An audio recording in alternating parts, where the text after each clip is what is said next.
Hello YouTubers, and more precisely those pesky dames. Right, now this is in response to your video, A Sexy Education for All. If that makes sense. Right, this video is going to be split up into two parts. The first one's my views on the abstinence bill, which you mentioned. The second part is going to be directed more at you and your video. Right. The abstinence bill. The abstinence bill was something created by MP Nadine Dorries stating that as part of sex education, women should be taught about abstinence, and the hope was that it would make it seem as cool to say no to sex as it is to sleep about and jot up the numbers. Now, with thanks to some stupid feminist protests, the bill was thrown out of Parliament, much to the feminist delight. But, of course, I suppose it's far better just to let teenage pregnancy and STI flourish. I mean, after all, it's not like anyone's going to catch serious illness like AIDS and die a horrible, painful death, is it? No, that would never happen. Well, that is bullshit, because it happens all far too often. Worldwide, teenage pregnancy rates range from 143 per 1,000 in some sub-Saharan African countries to 2.1 per 1,000 in South Korea. In 2006, 40.4 per 1,000 pregnancies in Britain were to women aged 15 to 17, and 7.7 per 1,000 were to women aged 13 to 15. 13 to 15. Oh, that's almost as old as my sister is. Bloody hell, that's scary. It is proclaimed that the UK's rate of pregnancies in females aged 15 to 19 makes it the worst in Europe. And research shows that low birth weight is connected to the low age at which women give birth, as well as a handful of other health problems. So, the way our culture is going, I mean, with us being the worst in Europe for teenage pregnancies, a couple of decades down the line, all our kids are going to have so many health problems that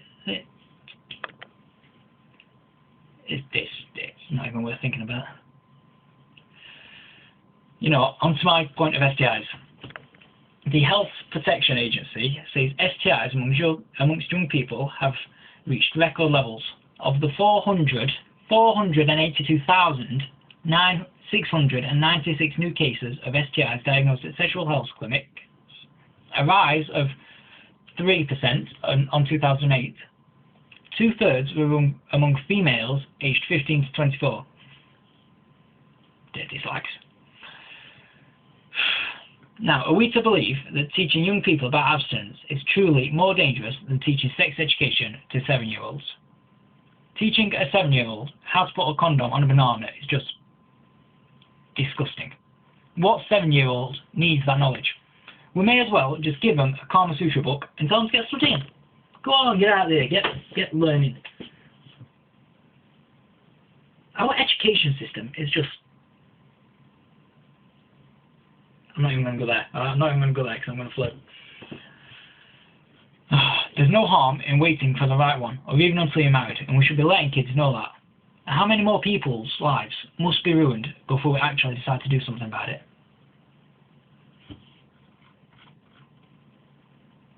Now, the second part of this video is aimed at those pesky dames, and more precisely their video entitled "A Sexy Education for All," because education can really make it seem sexy, can't it?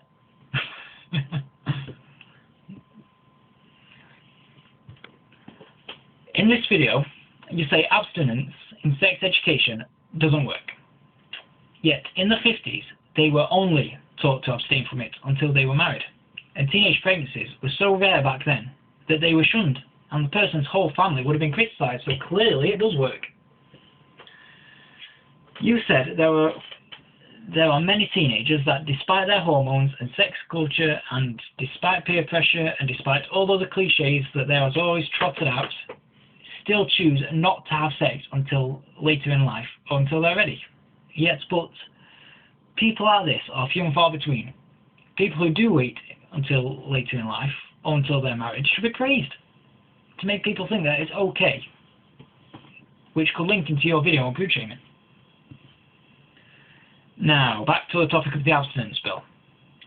You said Nadine Dorries' bill was aimed exclusively at girls. It put the entire weight on girls to just say no to sex.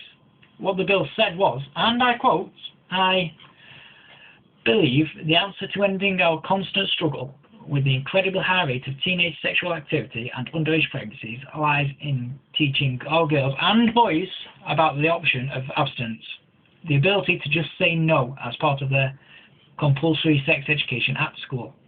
She quite clearly states that girls and boys should be taught this lesson on abstinence. You also said that it implies an exceedingly dangerous attitude to sexual responsibility, which is directly linked into victim blaming, when it actually said, and once again I quote, "We ignore at our peril that many girls feel pressurized into having intercourse when they are far too young, when actually what they need to have is their childhood." Where does it imply a dangerous attitude? Seriously, right, I'll put a link at the bottom to what she actually said, so you can recheck all your sources. Aren't that nice? Tell me whereabouts in that entire speech it was implied. Hang on, what is that? Because it just goes up. Tell me where was it implied, where dangerous attitudes have been implied in that. There wasn't one. Another thing you said was that if only by trusting young people and arming them with as much of this knowledge as we can we ever hope to tackle both rape culture and the increasing rise of STIs and disease and unwanted pregnancies. We didn't trust them in the first half of last century. And there was a lot less teenage pregnancies and virtually no STIs. And rape culture was just non-existent back then. So clearly your entire video is pathetic. It's null and void, irrelevant. It's wrong. Your video's wrong. You're wrong. I'll put all the links at the bottom to where I'm getting my information from. Alright? Seriously, people, just have a look at what's happening to our culture. Alright? We really need to sort this out. See ya.